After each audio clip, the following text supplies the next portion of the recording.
Assalamualaikum warahmatullahi wabarakatuh. Alhamdulillahirabbil alamin. Allahumma sholli ala Muhammad wa ala alihi washabbihi.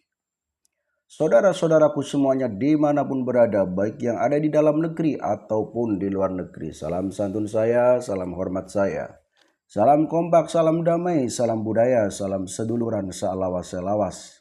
Saudara-saudaraku semuanya, dimanapun berada, senasib, seperjuangan, sebangsa dan setanah air, kita semuanya wajib berhati-hati hidup di zaman kala bendu, hidup di zaman yang penuh dengan kegaduhan ini.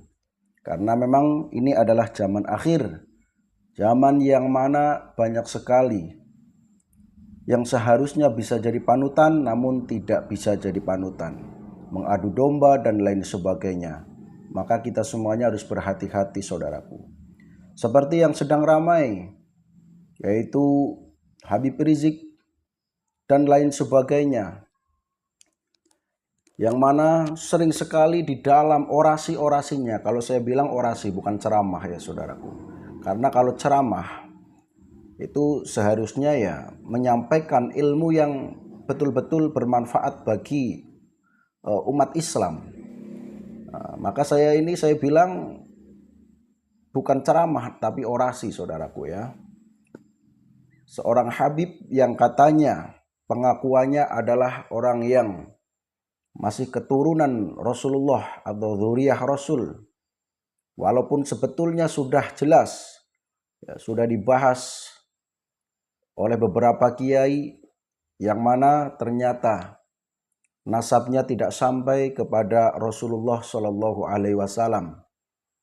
Namun setiap orang yang sekiranya meyakini bahwa nasab Habib tidak sampai ke Rasulullah alias terputus, maka dikatakan oleh beliau yaitu sok-sokan ya, atau istilahnya ya sudah bodoh, tidak tahu ilmu, mendadak jadi ahli nasab seperti itu ya saudaraku.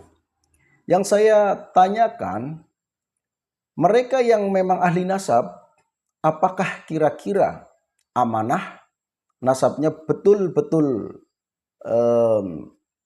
nyambung ya seperti itu. Kalaupun ada keterangan orang yang wajib atau yang bisa atau yang lebih tahu nasabnya sampai dan tidaknya, tentu saja orang yang bersangkutan. Tapi permasalahannya yang bersangkutan itu amanah apa tidak?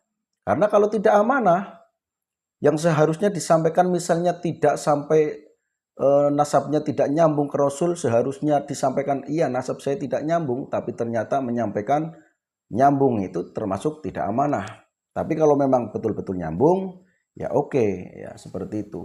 Tapi kalau tidak nyambung, tidak sampai ke Rasulullah, berarti ketika menyampaikannya bahwa saya adalah dzurriyyah Rasul, ya, saya adalah cucu Rasul, itu tidak amanah. Walaupun yang lebih tahu adalah orang yang dibahas itu misalnya. Tapi kemudian saudaraku, ketika banyak kiai yang sudah mengkaji beberapa kitab tentang nasab yang mana memang terputus, ya tentu saja terputus seperti itu. Kalau masalah penghormatan, semua manusia harus dihormati. Ya, bahkan non-muslim pun ya harus dihormati. Tapi menghormati karena sesama manusia, seperti itu. Ya. Dan perlu diketahui, kalau kita berbicara menghormati, bukan berarti mengikuti. Ya. Misal, yang dihormati non-muslim, bukan berarti kita mengikuti non-muslim.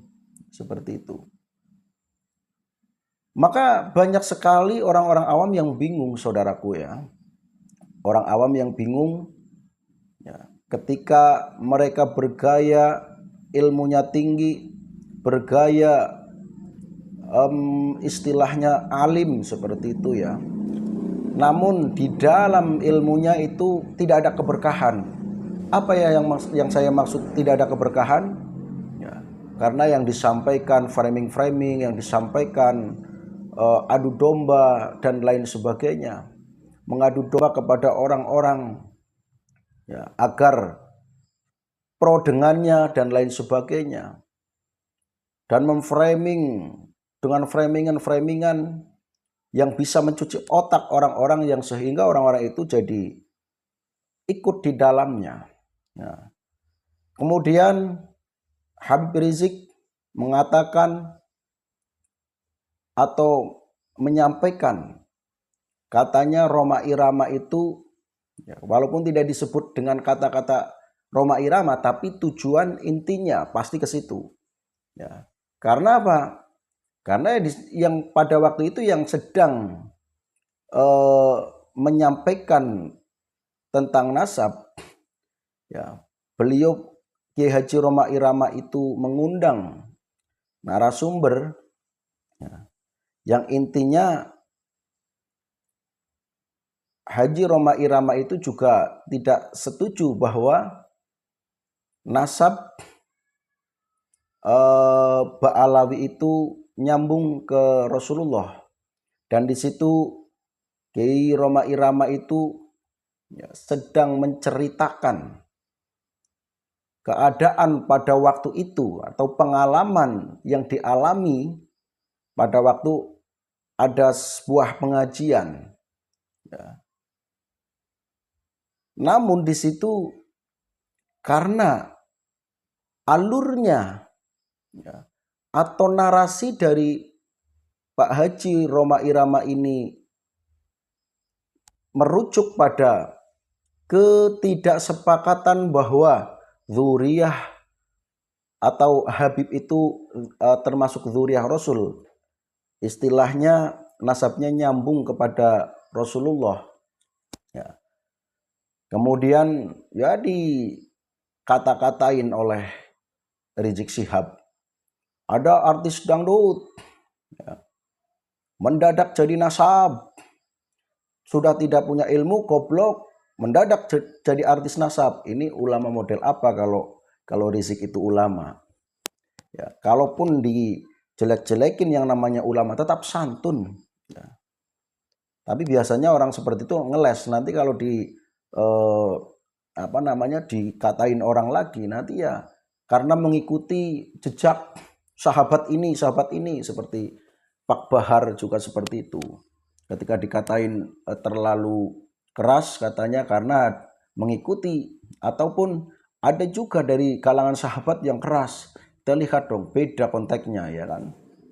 Nah, di sini saya menyampaikan atau membuat video seperti ini, harapan saya itu semua orang itu jangan mudah menelan mentah-mentah, ya, kepada siapapun yang mana di situ seolah-olah membenarkan diri walaupun itu sebetulnya salah. Kemudian ada lagi Pak Mahfud MD karena juga menyampaikan tentang ketidaksepakatannya tentang Habib yang mengeklaim bahwa Indonesia Raya dan lagu apa lagi itu katanya yang membuat adalah Habib Ba'alawi, seperti itu. Di situ juga dikata-katain mantan menteri, gitu kan. Mendadak jadi ahli nasab. Kemudian salah satu DPR, siapa namanya itu yang cewek, itu juga dikata-katain. Kemudian Pak Sugeng, ya, yang di situ tentu saja menurut saya lebih paham tentang DNA, itu dikata-katain tukang ikan atau apa itulah. Ya. Silakan dicari lagi videonya kalau kepengin tahu. Di sini saya tidak menampilkan videonya seperti itu. Ya, intinya saya heran, saudaraku. Ya. Kalau memang dia nyambung sampai Rasulullah ataupun tidak, kalau perbuatannya bagus tetap pasti dihormati, saudaraku. Dan ketika selalu menyampaikan ilmu-ilmu, ya, yang betul-betul, maksudnya tanpa harus adanya framing ataupun tanpa adanya hurufat, maka pasti ya, itu akan diterima oleh orang banyak. Ya. Walaupun dengan cara membuat narasi yang tidak pas atau hurufat itu tetap banyak juga yang mengikuti, itu sudah jelas. Jangankan Habib, ya, Dajjal saja banyak pengikutnya kalau kita lihat keterangan di dalam hadis. Ataupun kita lihat di dunia nyata, orang sejelek apapun punya pengikut, saudaraku. Penipu saja punya pengikut. Nah, jadi kalau masalah pengikutnya banyak dan tidaknya, itu kalau menurut saya itu bukan soal kalau pengikutnya banyak berarti nasabnya betul, bukan itu. Ya, seperti itu, saudaraku. Jadi tetap berhati-hati karena di zaman akhir banyak orang yang mengaku-ngaku sebagai zuriyah Rasul. Bahkan tidak hanya zuriyah, yang mengaku nabi juga ada, yang mengaku malaikat juga ada, bahkan mungkin mengaku Tuhan itu ada, saudaraku. Jadi harus berhati-hati, saudara. Kita ingat bahwa zuriyah Rasul itu yang jelas tidak boleh meminta-minta. Jangankan meminta-minta, makan zakat saja tidak boleh, dijakati itu tidak boleh. Dan juga tentu saja yang namanya zuriyah, ya tentu saja paling tidak ada ya sifat-sifat atau akhlak-akhlak yang memang akhlaknya terpuji, seperti itu.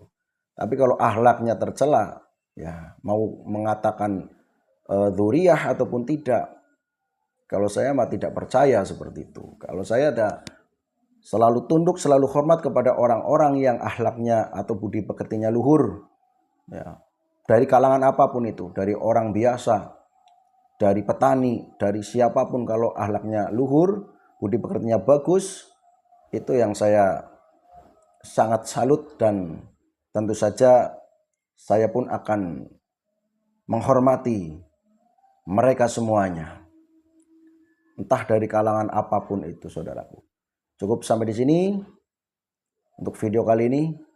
Mohon maaf atas segala kesalahannya. Wassalamualaikum warahmatullahi wabarakatuh.